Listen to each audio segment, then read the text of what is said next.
Hi guys! In today's video, i-share ko lang sa inyo guys, ito aking paraiso berde.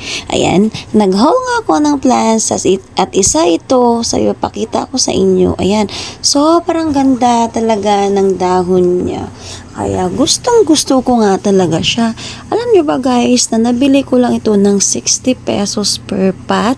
Yes guys, 60 pesos. Noong pandemic nga guys, sobrang mahal nga nito. Isa din to sa mga sobrang gustong gusto kong bilhin noon, kaya lang ang mahal, kaya hindi ko siya nabili. So finally, after 4 years, nabili ko na nga siya. Yung isang pot guys, nilagyan ko lang ng soil kasi kaunti na nga lang.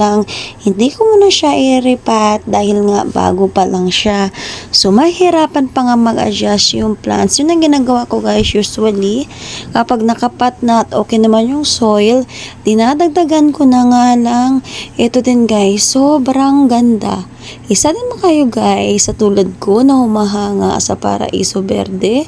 May nakita nga akong insects kaya tinanggal ko na nga. So, ang gagawin natin guys is dadagdagan natin ulit dito ng soil. Ayan. Lagyan lang natin para nga more in soil is more nalalago yung ating mga plants. Ang ganda nito guys kapag lumago na siya. Kaya ingatan ko talaga ito. Bumili nga ako sa seller ng marami kaya binigyan nga ako ng isa pang free. Ipapakita ko sa inyo guys yung free na binigay niya na seedling bag pa, kaya kailangan ko ang ilipat sa pot. Naglagay na nga ako guys ng soil para madali siyang ilipat. Ayan, kita nyo ba guys? Madali lang pala siya alagaan, kaya for sure makapagparami ako nito. Ayan, hindi ko na nga pinutulan ng roots kasi alam ko na kapag-adjust naman siya dyan.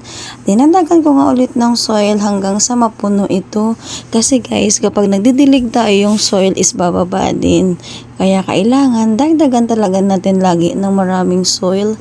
More in Rizal nga yung gamit yung soil dito dahil gustong gusto talaga ng plants yung moisture, yung kanilang potting mix, yung ma-moist.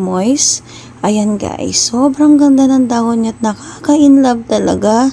So meron na akong 3 pot ng paraisong berde.